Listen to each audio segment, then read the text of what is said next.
There is a still deeper aspect of aristocracy which we must consider. Jewish aristocracy demands that the Jews should live, struggle, and suffer for the sake of Judaism. It is said that not the Jews exist for the sake of Judaism, but that Judaism exists for the sake of the Jews. This is apparently true. Whatever be the nature of an ideal, it exists only for the sake of men. And we already met the statements of Spinoza and Kant that man is an aim in himself, and he does not exist for the sake of anything else. All this is absolutely true, yet it is not the whole truth. Let us begin with the consideration of a more concrete case. The communist movement aims to realize universal communism, and universal communism itself is not yet the aim. The aim is the human race. Communism as an ideal has reason for existence only for the sake of mankind. It is therefore right to say that communism as an ideal and the communist movement exist solely for the sake of mankind. And yet, what do we find? We find that the communists exist solely for the sake of the communist movement and the communist ideal. Not only must the communists live and struggle for the sake of the communist movement and the communist ideal, but also, if necessary, to die for them. The question is, are not the communists irrational and inconsistent? The answer is, they are both rational and consistent. It is true that the communist movement and the communist ideal exist for the sake of the communists and mankind. The communist ideal had already been realized. Then it would serve mankind.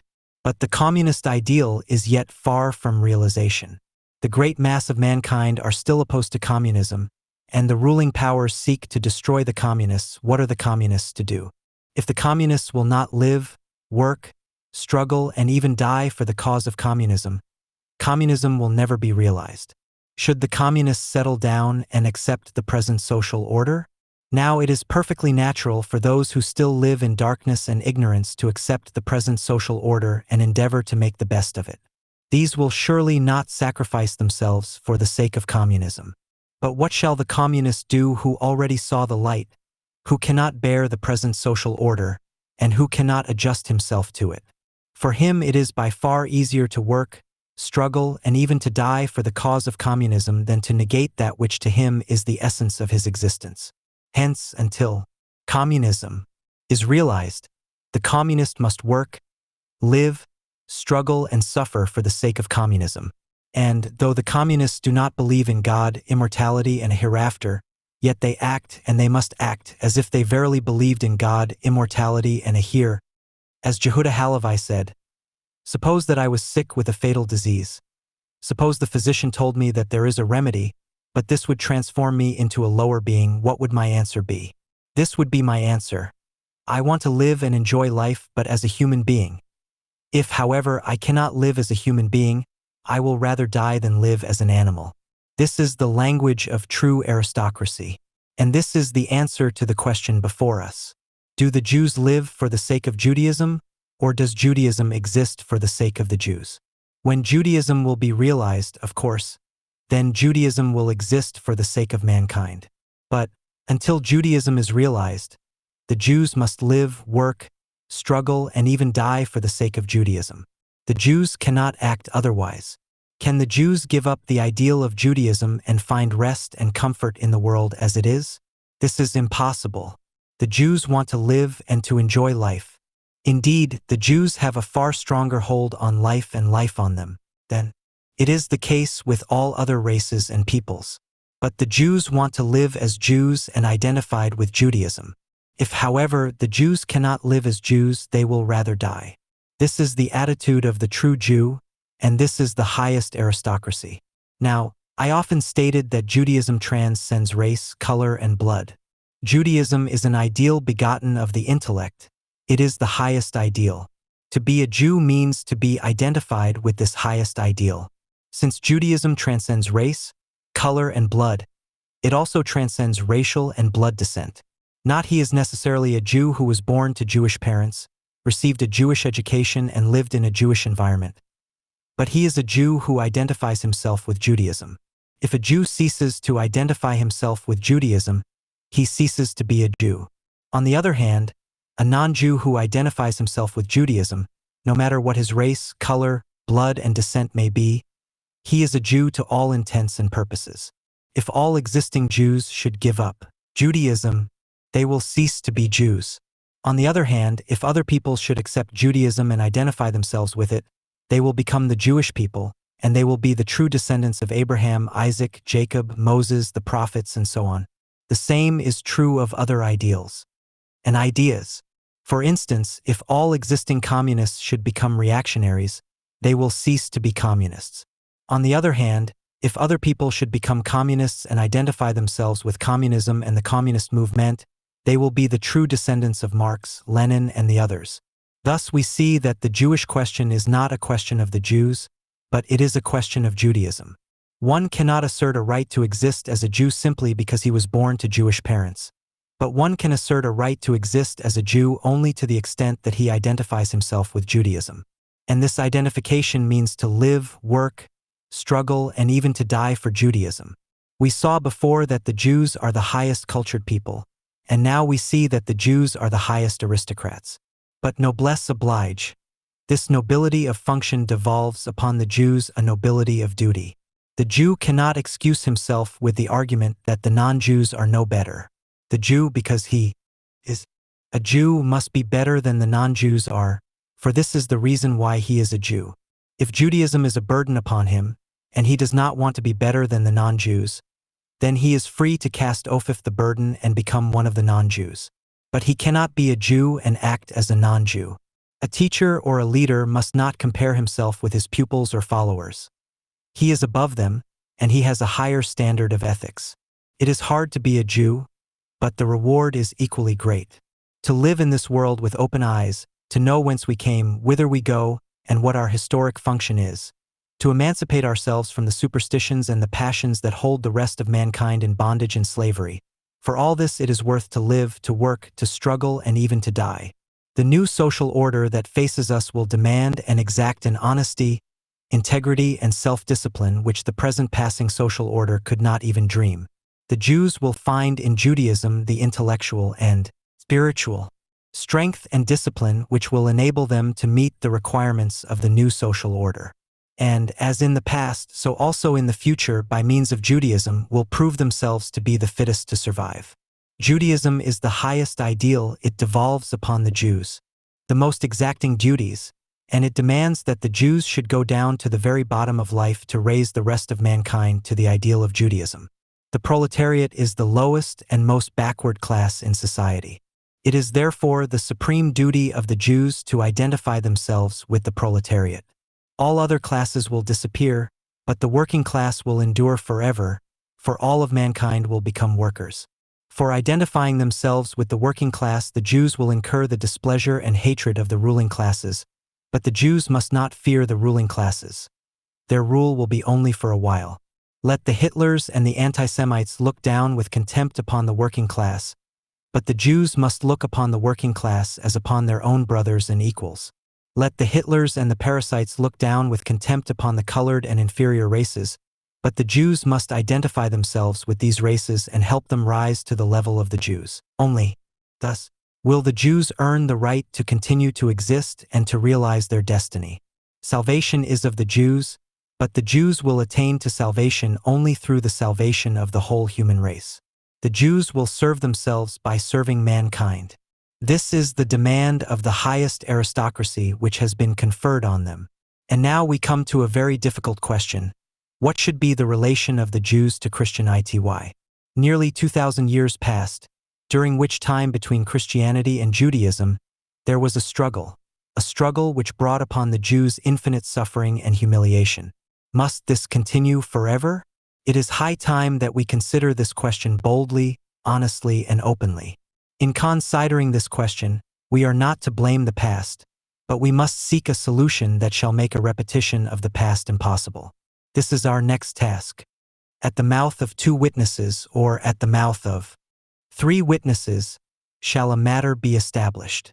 Deuteronomy 19, is. 105.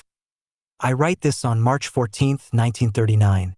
I just finished reading a book by Professor McMurray, entitled The Clue to History, which book was just published by Harper Brothers, New York and London. I already referred to an essay written by Professor McMurray, also to an essay written by Pastor Haldeman and a book written by Conrad Noel, a Catholic priest. At the time that I wrote the foregoing, one had no idea that a great surprise was in store for me. The book of Professor McMurray just mentioned contained that surprise. I was overwhelmed to find that Professor McMurray has crystallized an idea of religion and history, and an idea of Judaism and Christianity, that entirely agree with the ideas concerning them which I expressed before. This is not an accident. Thoughts, ideas, and systems of philosophy are not the voluntary creations of men, but they are the manifestations through the minds of men of the eternal and infinite process of thought. In other words, not men create ideas and systems of philosophy, but God thinks through the mind of men. When a new aspect of human existence is coming to the fore, this new aspect is announced by God through the thoughts of the foremost thinkers. And so it comes to pass that men unknown to one another will bring to the fore the same ideas. That Professor McMurray, to whom I am unknown, and who probably never read a line written by me, should come to the same conclusions, is absolute proof that through both of us speaks the eternal and infinite process of thought of God, announcing a new aspect of human existence. In this book, Professor McMurray reveals the truth that the Christians never understood Christianity, and that Christianity is essentially Jewish. If the Christians are to survive the world crisis that faces them, they must endeavor to understand Christianity in terms of Judaism and the Jewish mind. This book reveals the fact that a great revolution takes place in the Christian world, and this book itself will revolutionize the ideas of the Christians concerning religion, philosophy, and history. It is essential that every intelligent Jew and every intelligent Christian should make a study of this work, and this understanding will enable them the better to understand this program. Later I will consider this book at length. Judaism and Christianity. Have we not all one Father? Hath not one God created us? Why do we deal treacherously every man against his brother, profaning the covenant of our fathers? Malachi 2:10. I have fed you with milk, and not with meat. For hitherto ye were not able to bear it, neither yet now are ye able. 1 Cor. II. 2.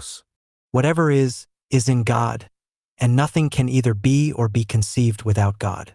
God is the immanent, and not the transitive cause of all things. Things could have been produced by God in no other manner and in no other order than that in which they have been produced. The human mind possesses an adequate knowledge of the eternal and infinite essence of God. He who clearly and distinctly understands himself and his affects loves God, and loves him better the better he understands himself and his affects. Spinoza, Ethics. Saladin, die Ringe. Spiele nicht mit mir. Ich dachte, dass die Religionen, die ich dir genannt, doch wohl zu unterscheiden waren. Bis auf die Kleidung, bis auf Speise und Trank. Nathan. Und nur von Seiten ihrer Gründe nicht. Lessing, Nathan der Weise. 106.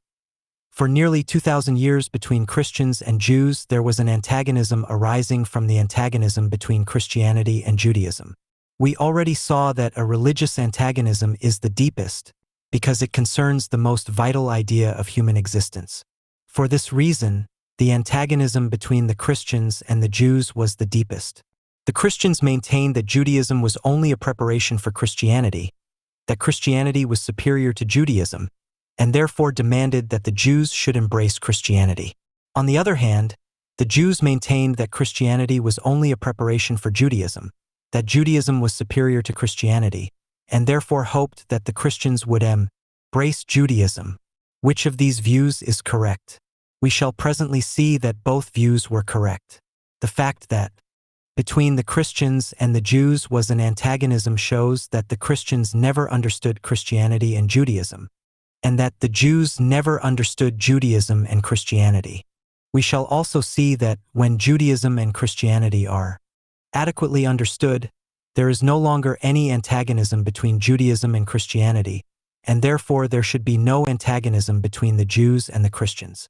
It would seem that the mere belief in God ought to convince men that religions are not man-made nor determined by men, but religions are determined by God. If the Jews really believed in God, they ought to have looked upon Christianity as the work of God.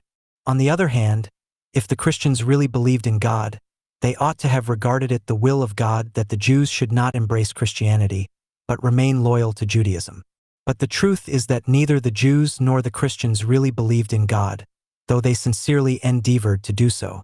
The antagonism between the Christians and the Jews was a manifestation of the fact that they did not believe in God.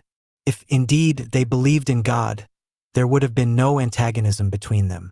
But this, too, was in accordance with the will of God. 107. And, first, who is God? The Bible tells us that Elohim made man in the likeness of Elohim. Modern scientists tell us that man made God in the likeness of man. Both statements are correct. Man by destiny is like God, but God reveals himself to man according to man's own development. We saw that all progress is from the periphery to the center, and when the center is reached, all further progress is from the center back to the periphery, and then the periphery reveals itself to be infinitely more wonderful than it appeared at first. This was also the progress of mankind in their understanding of God. At first, God appeared to be a being outside and above the world. Gradually, men of thought began to perceive that God is identified with the world. Then deeper thinkers perceived that God is the world. Finally, the deepest thinkers perceived that God is also man. Not only man lives, moves, and has his being in God, but also God lives, moves, and has his being in man. Once men of thought reached the center, then further progress was from the center back to the periphery, and then God revealed himself to be infinitely more wonderful than he appeared at first. We saw that whatever is absolute, infinite, and eternal is absolute, infinite, and eternal in every part thereof. For the absolute, infinite, and eternal cannot be composed of relative, finite, and temporary parts, nor can it resolve itself into relative, finite, and temporary parts. Hence, God is absolute, infinite, and eternal in every part of his being and in every reality of existence. In a grain of sand, God is as absolute, infinite, and eternal as in the whole infinite and eternal existence. But the realities of existence are implicit, that is, they are not conscious of God. Only man is destined to attain to explicitness, that is, the consciousness of God. Man attains to this consciousness of God when he attains to the intellect. The intellect is the soul wholly explicit. The soul becomes conscious of God. The soul perceives that she is part of God. The soul then identifies herself with God, and then attains to what Spinoza calls the intellectual love of God. When man attains to the intellect, he then perceives that he is the I am I of God. That is, God sees himself in man as the I am I, and man sees himself in God as the I am I of God. Then man and God are one, not only in essence, but also in consciousness and understanding. This is the highest state that man can attain. This profound idea was expressed in the Shema, the holiest sentence in the Bible and in Judaism. The Shema tells us, "Hear, O Israel, Jehovah our God Jehovah is one." Here the name Jehovah is mentioned twice. What does this mean? This expresses the profound truth. The second Jehovah is man, the man that attained to the intellect and who perceives that he is the I am I of Jehovah. This sentence tells us that Jehovah our God and Jehovah the man of intellect is one. This is the deepest and highest truth that mankind attained and will ever attain. Thus we see that Moses and the prophets already attained to the deepest and the highest idea. There will never be deeper and higher idea revealed to man. 108. When man attains to this deepest and highest truth, he becomes morally autonomous. Then he no longer needs an external authority to tell him what is right or wrong, for he knows it from within himself and his true nature. Then, also, he no longer sees God outside and above him, but he sees God within himself. He sees himself and God as one. To understand this concretely, let us consider the following. When a boy learns mathematics, he finds it a very difficult subject and the task of learning a burden, from which he would gladly free himself if he was permitted. But he is not permitted, and so he must study this difficult science. But assume that this boy grew into manhood and spent 10 or more years on the study of mathematics until he mastered it as a Newton or an Einstein. By this time his mind became so molded to the mathematical method of reasoning that now his mind, of its own accord, thinks according to the nature of mathematics. And now, suppose that all textbooks on mathematics were destroyed and all the mathematical laws were expunged from infinite existence, what then? Then, He would now legislate the mathematical laws for infinite existence. This is the morally autonomous person. He no longer needs laws either from God or from the king or from the legislator or from the texts on morality to determine his conduct, but his own true nature will now dictate his conduct in accordance with the highest and deepest laws of God.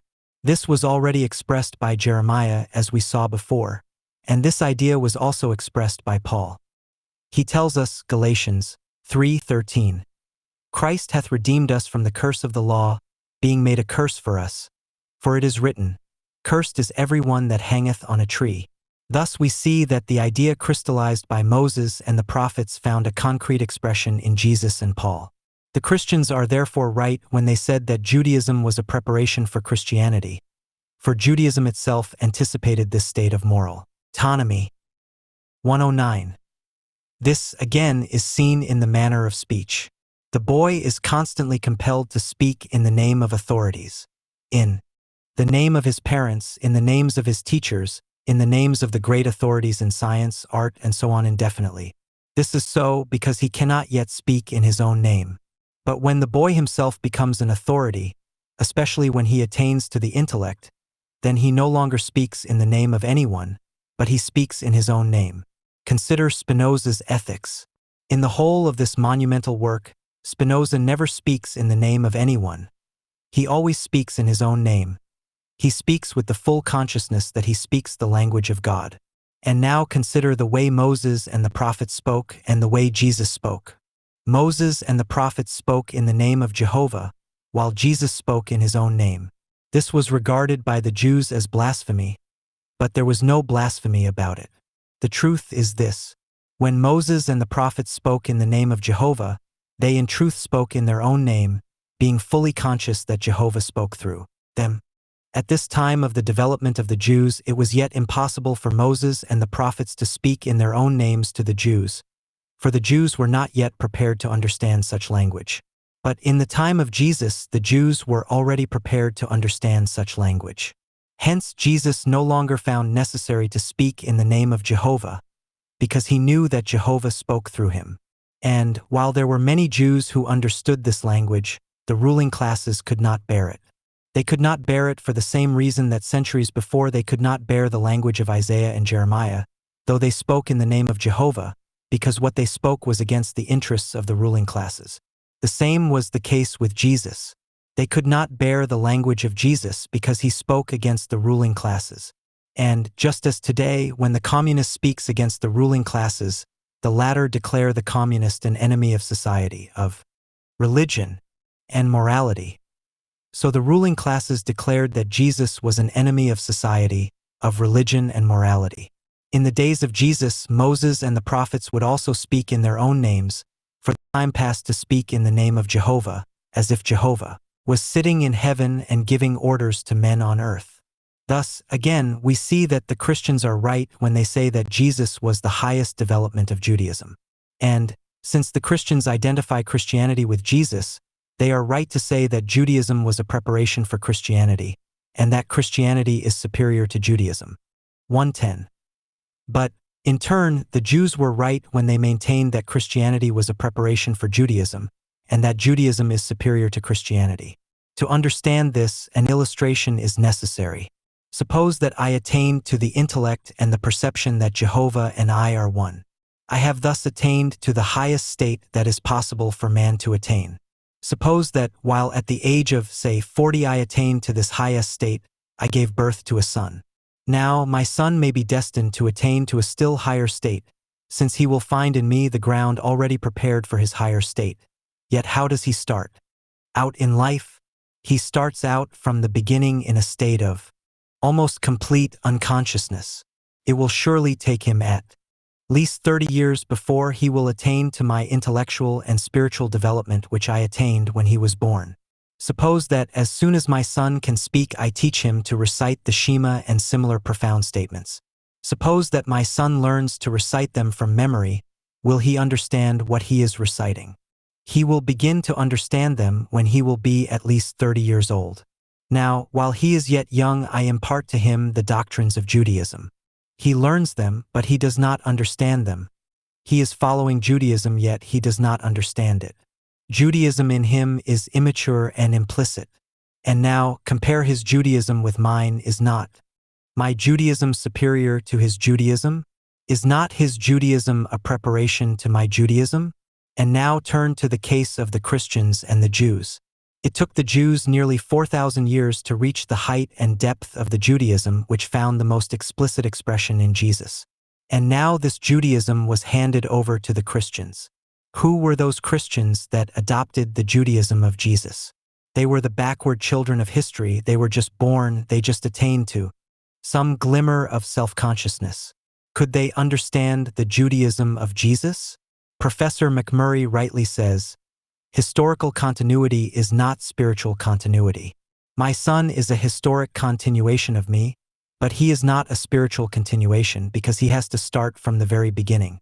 It was so with the Christians. The Christians were a historical continuation of the Jews, but the Christians were not a spiritual continuation of the Jews, for the Christians had to begin from the very beginning. Hence, while it is true that Judaism found the highest and deepest expression in Jesus, Christianity was a regression from Judaism. By the fruit ye shall know. Instead of embracing the deep and sublime truth that God and man are one, and living from the inner law of divine nature in man, the Christians at once forgot this truth and brought out a Christianity which was nothing else than paganism with a label that did not belong to it. It is now no longer necessary to spend time to show that the Christianity that came down to us, and which we have known for the last 2,000 years as bound up with the name of Jesus, had just as little to do with the Judaism of Jesus as the pagan religions of the ancient Greeks and Romans. But there was progress among the Christians. And the progress was also from the periphery to the center. At first, Jesus sat on his throne high in heaven. He was outside and above men. Poor man could not directly communicate with Jesus. Between Jesus and man there was the Holy Mother, the Catholic Church. Between the Catholic Church and man there were the intermediaries, the Pope, the cardinals, the bishops, the priests, and the saints.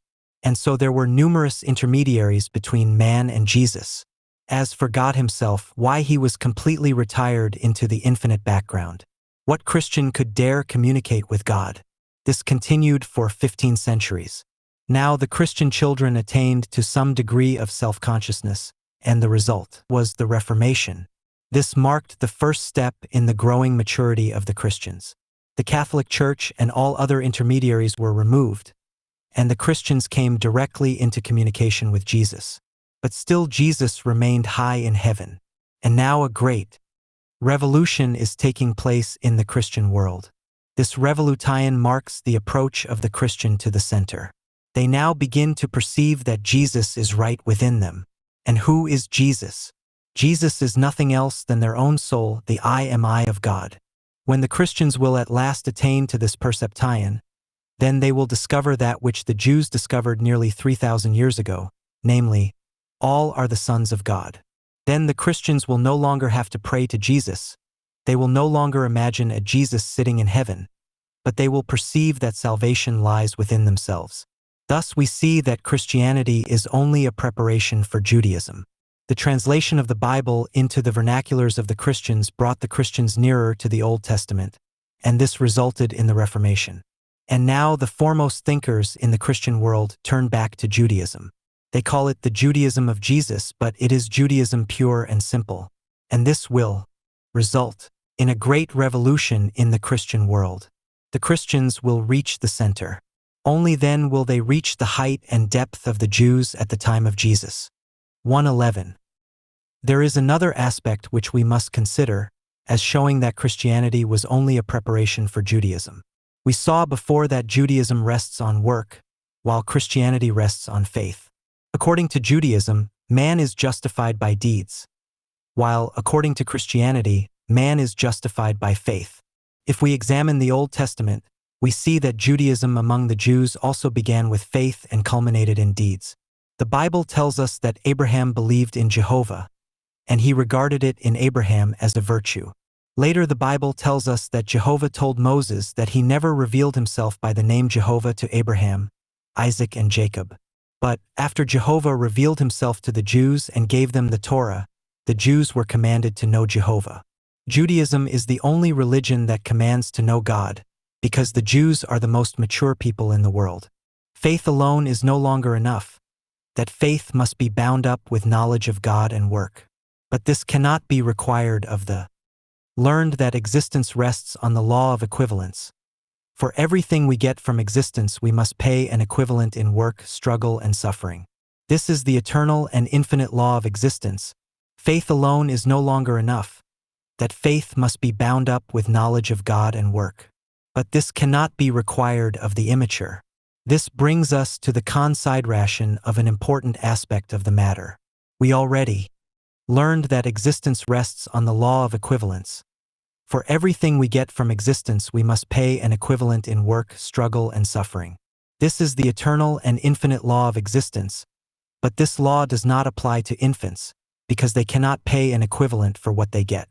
In the case of infants, the law of equivalence is suspended. The infant must be given gratis according to its needs. The parents must exert themselves to provide the means for the existence of the infants and their bringing up. They must deprive themselves of peace, leisure, and comfort to serve the infant. Later, the parents, teachers, and society must continue to give to the infant the means for life, an education and a preparation for mature life, and all this without requiring from the infant an equivalent. This must continue until the infant becomes a mature person, when he becomes subject to the law of equivalence. From then on he must pay an equivalent for what he gets. During infancy, the law of equivalence is suspended, but not abrogated. This means that the infant, though it cannot and does not pay an equivalent, yet must do something to deserve what is given to it, and that something is faith and obedience. The infant must have faith in the parents, the teachers, and society, and must obey the parents, the teachers, and society. The infant must obey and ask no questions. Once the infant has faith in the parents, teachers, and society and obeys them, the infant deserved what it gets from them. But faith and obedience will no longer suffice the moment the infant becomes a mature person. Then, in addition to faith and obedience, also work is essential. 1:12. And we shall understand the difference between Judaism and Christianity. Judaism was given to mature persons, and therefore required them to justify themselves by deeds. But Christianity was given to immature children of history, and from them could be required only faith and obedience. Once the Christians had faith in Jesus and obeyed the Mother Church, they deserved the good which Christianity gave them. But in proportion as the Christians attained to maturity, in that proportion they became subject to the law of equivalence. The Reformation was the beginning of some of the Christians attaining to maturity, and therefore since then the mature Christians came nearer to Judaism, they began to recognize the law of equivalence and began to justify themselves by deeds. And now we see another great revolution is taking place in the Christian world. This revolution shows that the Christians are becoming still more mature, they come still nearer to Judaism, and assume still more the law of equivalence. The time will come when all Christians will become mature, they will all embrace Judaism, and they will all justify themselves by deeds. Then the Christians will become Jews. The Bible tells us that God created the world for work. The first commandment given to man was that he should take possession of the earth, conquer it, and become the Lord over it, and this by work. God is himself a worker, he works eternally and infinitely. It was a false doctrine taught to the infant Christians that God once created the world, retired from the world, and since then rested. Judaism teaches an entirely different doctrine. It teaches that God renews the works of creation every day and constantly. If God should for an instant cease to work, and the whole world will instantly disappear. And, just as God eternally and infinitely works, so must man always work to earn the privilege to exist and to enjoy the means for life. The great revolution that now takes place in the Christian world is the most inspiring assurance that the hope of the Jews is coming to a realization. The Christians will become Jews. And now the question arises, how should the Jews meet the Christians in this great revolution? This brings us to a profound problem. 1:13. The answer to this question was already given by Jesus. Indeed, no other man could give this answer, for he was responsible for Christianity and the Christians. His answer is so profound and concealed that the Christians never understood it. The answer which Jesus gave is long, but because it was never understood by the Christians, and because the answer is of transcendent significance, I will give the answer of Jesus in full. Then I will reveal the deep meaning of the answer. The answer of Jesus is contained in Luke, chapter 15. This is the answer. A certain man had 2 sons, and the younger of them said to his father, Father, give me the portion of goods that falleth to me. And he divided unto them his living. And not many days after the younger son gathered all together and took his journey into a far country, and there wasted his substance with riotous living. And when he had spent all, there arose a mighty famine in that land, and he began to be in want. And he went and joined himself to a citizen of that country, and he sent him into his fields to feed swine. And he would have filled his belly with the husks that the swine did eat, and no man gave unto him. And when he came to himself, he said, How many hired servants of my father's have bread enough and to spare, and I perish with hunger? I will arise and go to my father, and will say unto him, Father, I have sinned against heaven, and before thee, and am no more worthy to be called thy son. Make me as one of thy hired servants. And he arose and came to his father. But when he was yet a great way off, his father saw him and had compassion and ran, and fell on his neck and kissed him. And the son said unto him, Father, I have sinned against heaven, and in thy sight, and am no more worthy to be called thy son. But the father said to his servants, Bring forth the best robe and put it on him, and put a ring on his hand and shoes on his feet, and bring hither the fatted calf and kill it, and let us eat and be merry. For this my son was dead and is alive again. He was lost and is found. And they began to be merry. Now his elder son was in the field, and as he came and drew nigh to the house, he heard music and dancing. And he called one of the servants, and asked what these things meant. And he said unto him, Thy brother is come, and thy father hath killed the fatted calf, because he hath received him safe and sound. And he was angry and would not go in. Therefore came his father out and entreated him. And he answering said to his father, Lo, these many years do I serve thee, neither transgressed I at any time thy commandments. And yet thou never gavest me a kid, that I might make merry with my friends.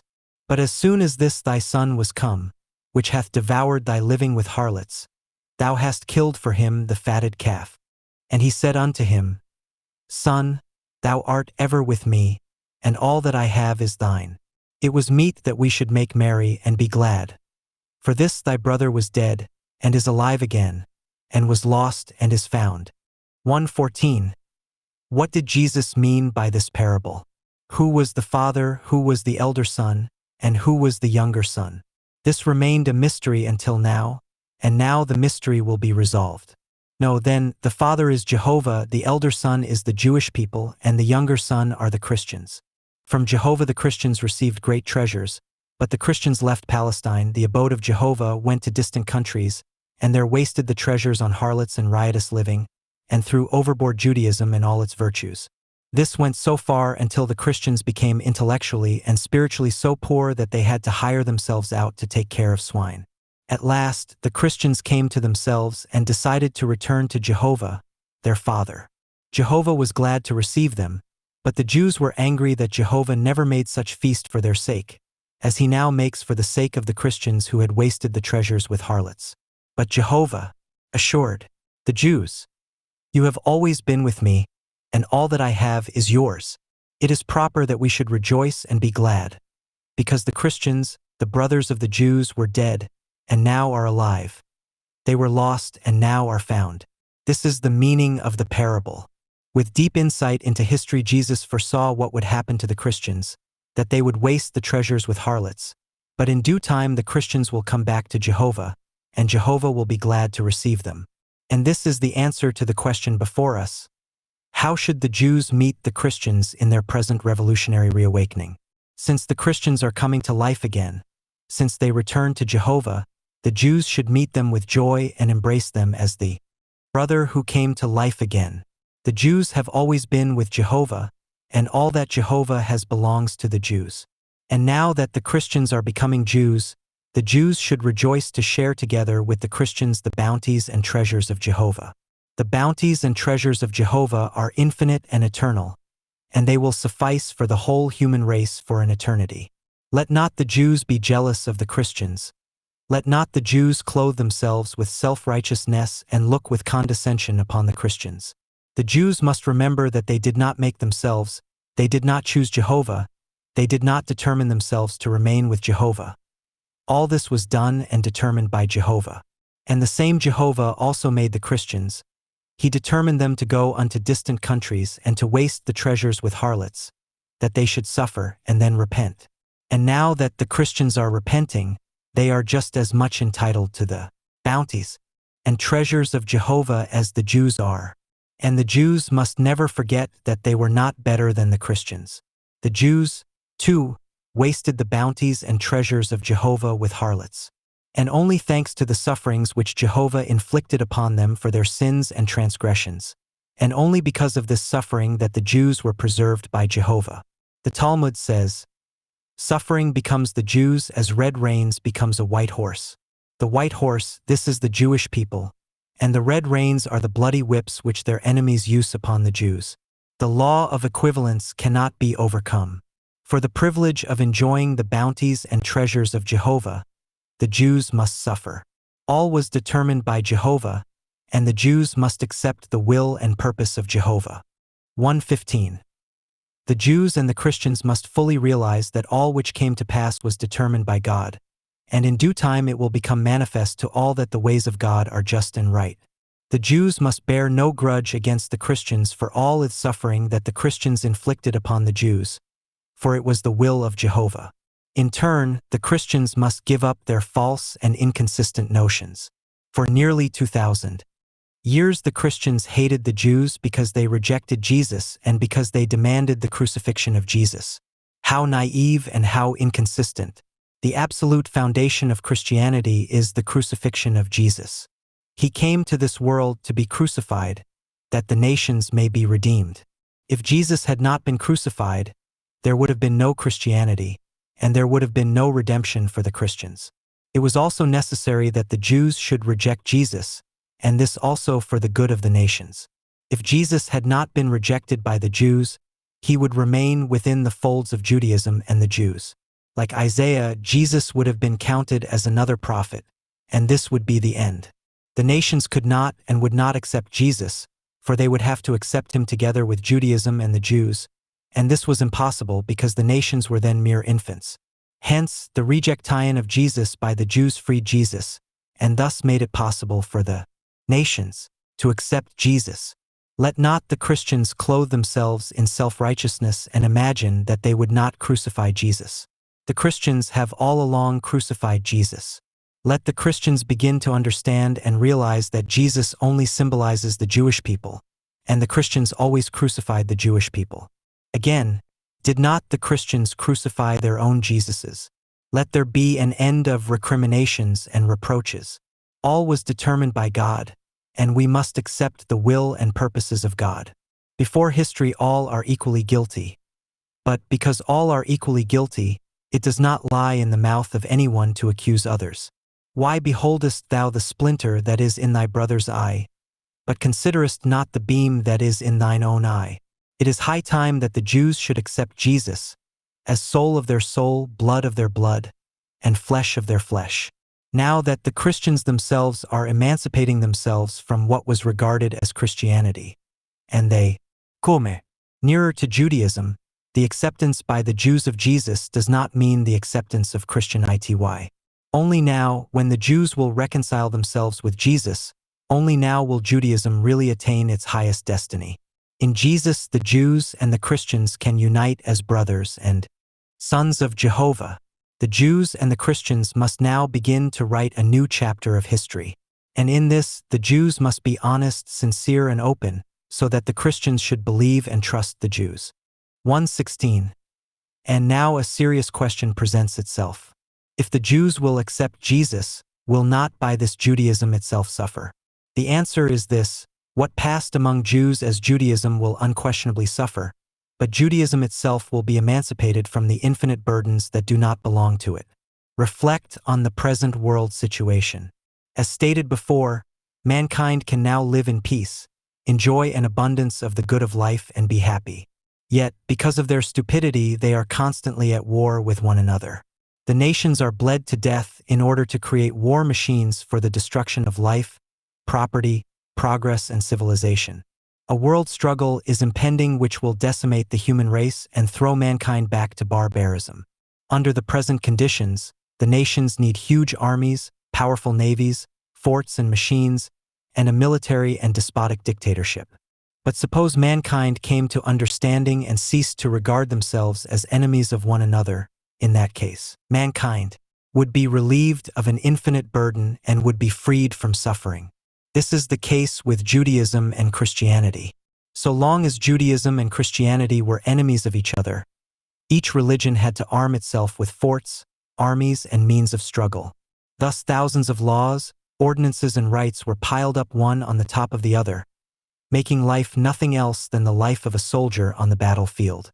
The Jews and the Christians considered all these laws, ordinances, and rights as essential to Judaism and Christianity, just as the nations regard armies, navies, forts, and militarism and dictatorship as essential to their existence.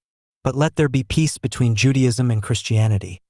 Or, better to say, let there be peace between the Jews and the Christians, then thousands of laws, ordinances, and rights, which until now were regarded as essential to Judaism and Christianity, will become unnecessary. They will be abolished, but then Judaism will emerge in its pure nature. The Jews did away with many laws and ordinances such as sacrifices and the like, and Judaism gained by this in purity and height. Must a Jew pray 3 times a day and pray for hours each time? Why must a man pray to God altogether? Does not God know what we need? Do we expect God to give us something for nothing? There is only one absolute prayer which God accepts, and that is work. Once we work, and our reward is coming as a matter of right. A self-respecting person should never pray to God, but work to earn the reward. A truly religious person should never pray, but always endeavor to act in accordance with the light and guidance of reason, and accept the will of God. A truly religious person regards prayer itself as a most irreligious act. And so it is with numerous laws and ordinances which the Jews regarded as Judaism, but which were not Judaism at all. We already saw that the progress of Judaism was from Jehovah to man. True Judaism is concerned about the relations of man to man.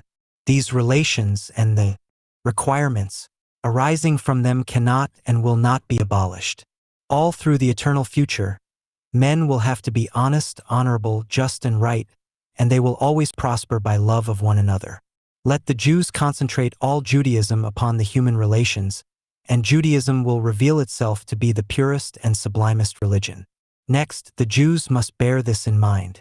The future generations of Jews will throw overboard many of the laws, ordinances of Judaism just the same, as indeed they have already thrown overboard many of them. Why then pretend? Let the Jews face the reality courageously and with open eyes. Begin with the first chapter of Isaiah and read the Bible to the end. You will find that the prophets concern themselves only about the relations of men to men in society. They speak only of justice, honesty, integrity, freedom, equality, mercy, and love. But they do not concern themselves about the relations of man to Jehovah. They never speak of sacrifices, prayers, and the like. True Judaism is entirely concerned about the relations of men to men in society, of course. These relations depend upon an identification with Jehovah. But Jehovah can very well take care of himself. He does not stand in need of human services, and he does not need the praise and flattery of men. But men do stand in need of cooperation, justice, righteousness, honor, mercy, love, and the like. The relations of men to men, this is the soul and essence of Judaism. Many of the commandments and laws contained in the 5 books of Moses were abrogated, and yet Judaism did not suffer on account of it. But Judaism suffers grievously when the Jews disregard the human relations. Since the destruction of the national existence of the Jews by the Romans, and their dispersion among hostile nations, the Jews were compelled to protect themselves by building fences around themselves. Thus necessarily grew up an enormous body of laws and ordinances whose sole function was to protect the Jews against a hostile world. Thanks to these protective laws, the Jews preserve themselves to this day. What was done by the Jews in the past was necessary and proper. It is necessary and proper in a cold winter to protect ourselves with warm clothes and warmth in the house. But when the spring comes, we discard the warm clothes and we no longer heat the house.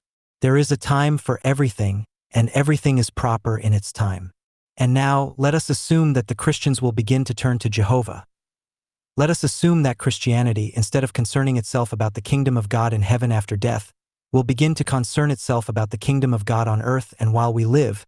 In that case, the Christians will have to concern themselves about that which is the soul and essence of Judaism, namely justice, righteousness, honesty, honor, love, freedom, equality, and the like.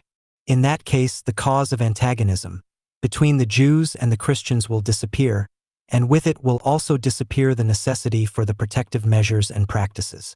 An experience showed this. In the revolutionary movements, the Jews and the Christians worked together for the common good of all mankind, and neither Judaism nor Christianity were in their way.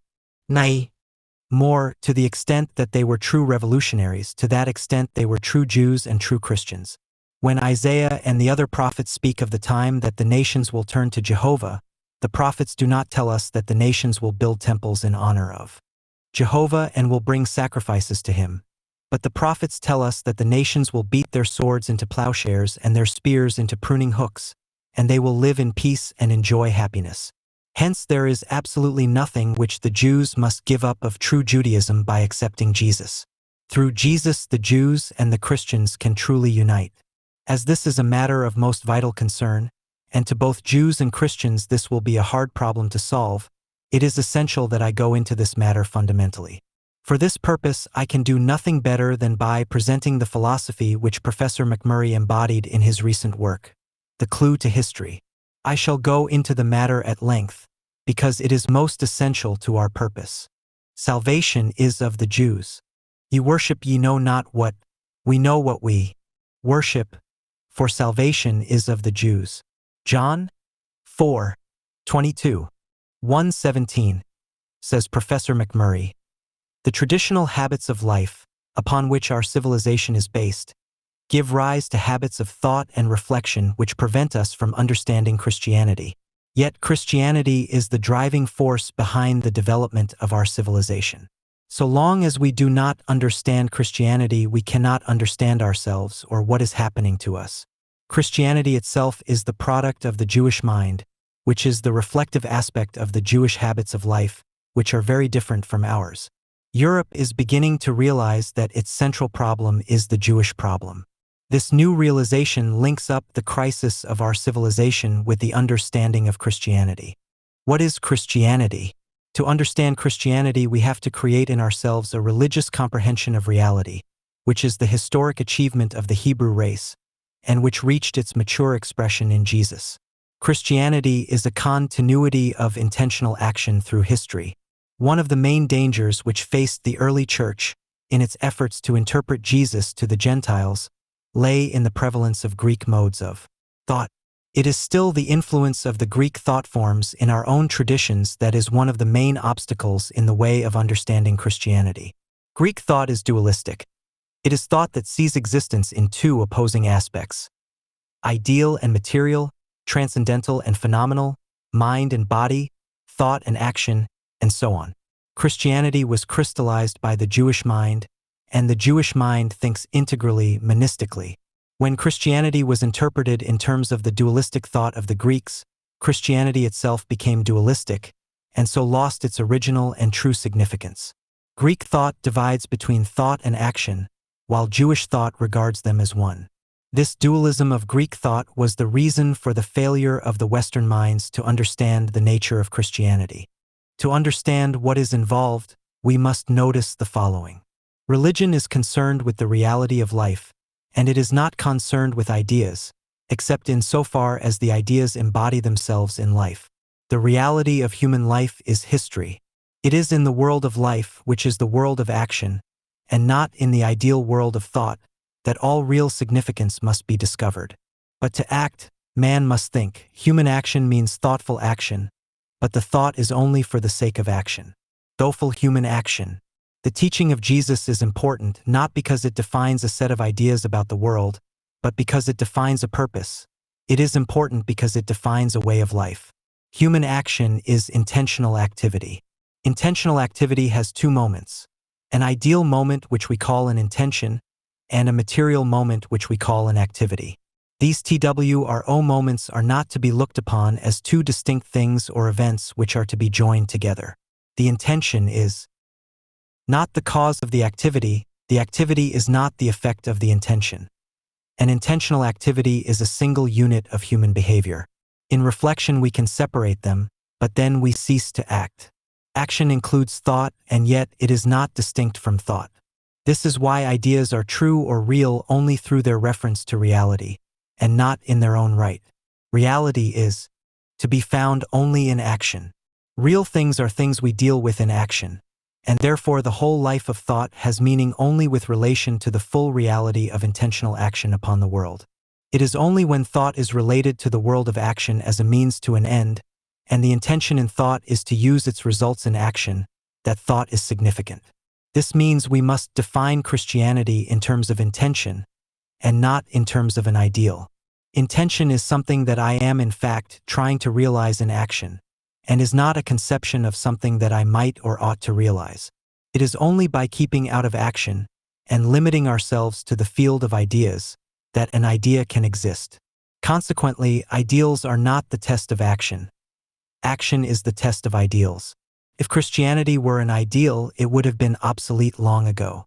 To define Christianity, then, is to define the historic continuity of intention. Christianity is essentially Jewish. This is the point from which we must start.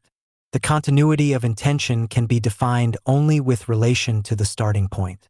The intention which defines it has its source completely within the experience of the Hebrew people. We are inclined to consider the Jewish origin of Christianity as merely an historical fact, without any special religious and spiritual significance, as if Christianity might have originated in Europe or elsewhere.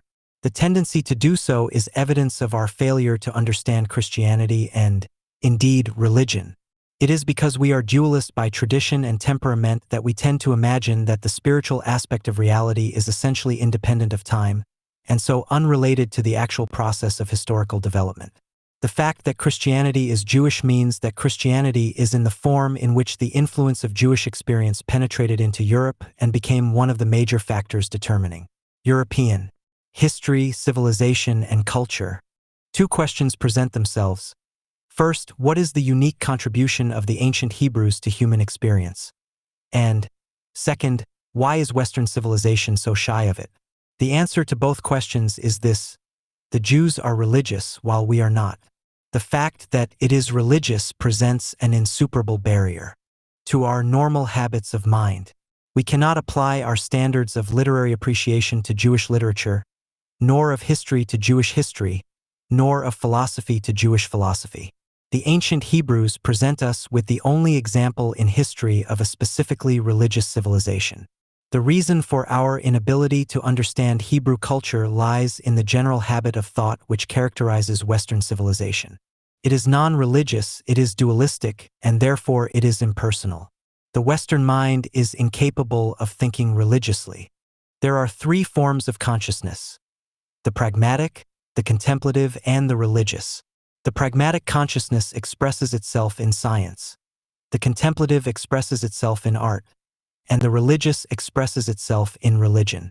The religious consciousness has its only effective expression in the ancient Hebrews. The Greek consciousness is contemplative, while the Roman consciousness is pragmatic. The Greek mind is contemplative, the Roman mind is practical, but in neither of them was thought united with action, and for this reason neither the Greeks nor the Romans were religious. Only the Hebrews have a religious mind. For this reason, among the Hebrews, religion developed together with the development of the Hebrews themselves. In consequence, the Jewish culture is integral, monistic, in a sense that no other culture has been. The Hebrew form of thought rebels against the very idea of a distinction between the secular and the religious aspect of life. It demands a synthesis of action and reflection. For the religious consciousness, religion is a way of life. It is a way of living the whole life, and, consequently, it is a way of thinking and understanding of the world. And for this reason, the religious consciousness is primarily practical. To understand this, It is enough to see the fact that this only religious culture that history produced shows no need of a doctrine of immortality, or of a belief in another world. The belief in immortality and in another world expresses an inability to think of the world of common experience religiously. If the world is thought of contemplatively or pragmatically, there is no room in it for the satisfaction of the religious impulse.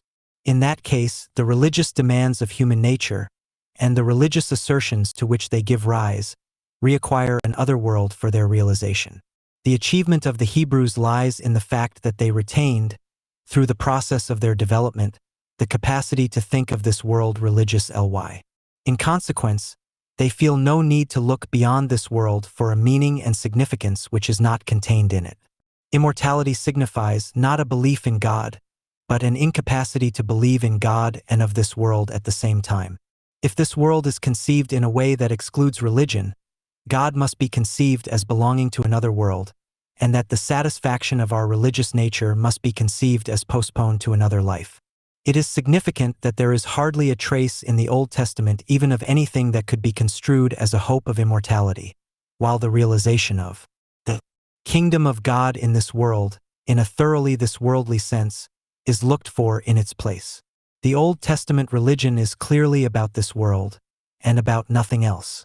What is characteristic of the conception of God by the Hebrew is that God is primarily a worker.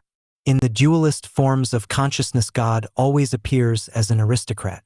As creator, Jehovah works 6 days in the making of the world, and rests on the seventh. He constructs Adam out of the dust of the earth, like a potter. He puts man he has finished in a garden to till it. Consequently, the relation between God and man is that of fellow workers. We find God walking in the garden, calling Adam to talk to him. Enoch walked with God. Abraham was the friend of God. He constructs Adam out of the dust of the earth, like a potter. He puts man he has finished in a garden to till it. Consequently, the relation between God and man is that of fellow workers. We find God walking in the garden, calling Adam to talk to him. Enoch walked with God. Abraham waste friend of God. And Solthruff. Nothing can express more succinctly the essence of the Hebrew conception of God in its full religious integrity than the statement of Jesus. My Father worketh and I work. John 17. There is an inherent connection between a people's conception of God and their conception of man. The way they conceive the relation between God and man determines the way they conceive the relation between men in society. The Jewish law is summed up: Thou shalt love Jehovah thy God, and thou shalt love thy neighbor as thyself. This dictates a society which is equalitarian and democratic. The Jewish laws aimed at a classless society, a society of equals, and who sustain to one another the relationship of fellow workers and brothers. The Jews always refer to themselves as the children of Israel. The idea of the brotherhood of men is a Jewish idea. In insisting upon this idea, Jesus was only reminding the Jews of this fundamental principle of their own culture. The Hebrew consciousness escaped dualism and attained to monism. This monism, this integrity, is complete rationality. By escaping the tendency to dualism, the history of the Hebrews became a history of the development of religion. In this historic process, reflection remains integrated with social experience. It enables us to think of the whole of experience as a unity. The world which is thought of religiously is the actual world of social history. This means that Jewish reflection thinks of history as the act of God. The result is the deepening of the consciousness of God's purpose in history. In this way, religious reflection becomes a continuous interpretation of history, and historic experience becomes a progressive revelation of the nature and purpose of God. The Christian theologians, who insist that the Christian revelation offers no clue to the interpretation of history, show themselves by this to be irreligious. It was in Jesus that the development of Jewish culture was completed, and it was through Jesus that the whole development of Hebrew experience became a universal force in human history. The continuity between Christianity and the history of the Hebrews is unbroken. By completing the process of the prophetic development, Jesus made it a movement for the Salvation, not of the Jews but of the world through the Jews. For this reason, it is essential to insist that Christianity is Jewish, and that Jesus was a Jew. We must understand Jesus as the fully mature expression of the Jewish consciousness. The main difficulty in understanding this lies in the fact that our own consciousness is not religious. In Jewish consciousness, there is no distinction between the ideal and the material. It is an integral consciousness, for which social experience is the content of religious experience, and social behavior is the criterion of religious reality. Like the Hebrew prophets, Jesus could not make a religious assertion without making a demand upon social behavior. He could not make a religious judgment without judging contemporary social life. Jesus is not an idealist for the same reason that he is not a materialist, because the distinction between the ideal and the material does not exist for him. For the Jewish consciousness, the intention of God is the establishment of the kingdom of God on earth, and this is possible through the overcoming of man's opposition to the will of God. The problem for man is to accept the divine purpose as his own purpose and thus to cooperate with God. The teaching of Jesus is the answer to the question, how is the kingdom of God to be established in the world? Because this postulate is the fundamental postulate of all Hebrew thought, it was impossible for Jesus to affirm it without reaffirming that the Jews are God's chosen people. For the religious consciousness, this is not a boastful claim to superiority, it is a mere statement of historical fact. It means that it was through the Jewish people that the significance of the world has been and is being revealed. Jesus marks the point in history at which it becomes possible for man to adopt consciously as his own the purpose which is already inherent in his own nature. The mission of Jesus to his own people was to reveal to them what had been implicit in their cultural history from the beginning. The discovery which Jesus made was the discovery that human life is personal. Personality distinguishes human life from all other forms of life. What Jesus discovered was already implicit in the Old Testament. This discovery means self-discovery. It is a self-realization which becomes a self-transformation. Our knowledge of ourselves is of a unique character. It does not require and it does not admit of proof, for it is not a knowledge of something external to ourselves and independent of ourselves. This truth is self-evident. This self-discovery is for the religious consciousness a discovery of the nature of God. Now it is a postulate of religious rationality that the purpose of God must inevitably be achieved. Thus, the discovery of the essence of humanity is the discovery of what human life will be when the work of God in history is complete. It is the discovery of what God is working at and will achieve in human history. It explains past history, and it defines the end to which present history is in fact moving. The intention of God for man, which is the end of the process of history, is the kingdom of heaven which is to be established on earth. And thus the end of history becomes known. But the achievement of that inevitably depends upon its acceptance by man. This means that man must and will cooperate with God. In this way, Jesus defined the law of future history. This discovery also shows man what he truly and really wants, and this provides man with a sufficient motive to make his intention agree with the intention of God. It is the discovery by the self of its own reality, created by God to cooperate with God in the creation of the kingdom of God in the world. The dualistic Christian will say that he does the will of God because God commanded it, but the religious consciousness will say, I do the will of God because I want to, because the real impulse of my nature, the real desire of my proper self, is precisely to fulfill the will of God. The will of God is my real nature. The world is one, human nature is one. For the religious consciousness, the problem that arises is not, why do not men do what they ought to do, but why do not men do what they truly want to do? The answer is, because we are afraid. Fear inhibits our natural impulse to be ourselves. This is what Jesus often asked. What are ye so fearful? How is it that ye have no faith? We must now consider the way Jesus defined this discovery. Individualism is bound up with dualism. It is only when we are in a reflective attitude that we withdraw into ourselves and are alone with ourselves. And, when we define human nature in terms of its reflective moments, we define it as an isolated selfhood. But the religious consciousness defines in terms of reality of action, and so cannot be individualistic. For the religious consciousness, the reality lies in community, and any religious statement about human life is a statement about human community. This means that human community is not based upon blood relationship, This implies an attack upon the family, upon race, upon nationality, upon the all so-called natural relationships, as the basis of human relationship. The reason why the animal ties of blood relation cannot form the basis of human community is that human community is a community of persons, and the unity of persons depends upon human purposes determining human behavior. Blood relationships are mere matter of fact, which have no relation to that freedom of choice which is the defining characteristic of human life. A family is not a human unity unless its members make it so. And a group of human beings who have no blood relationship to one another can be a human unity if its members make it so. The presence or absence of blood relationship is, in principle, totally irrelevant. This does away with individualism. This is the negative aspect of the discovery. But there is also a positive aspect. The positive aspect is love. This is summed up in the commandment. Thou shalt love Jehovah thy God with all thy heart, with all thy soul and with all thy strength, and thou shalt love thy neighbor as thyself. Love is the basis of all human community. It is not the fact of common birth that makes unity of the natural family. It is the natural love which tends to develop between members of the family, because of their common experience and common interests. Since it is true that we tend to love those that love us, it follows that, if we love our enemies, that will tend to make them love us. To the question, why should I love people who do not love me?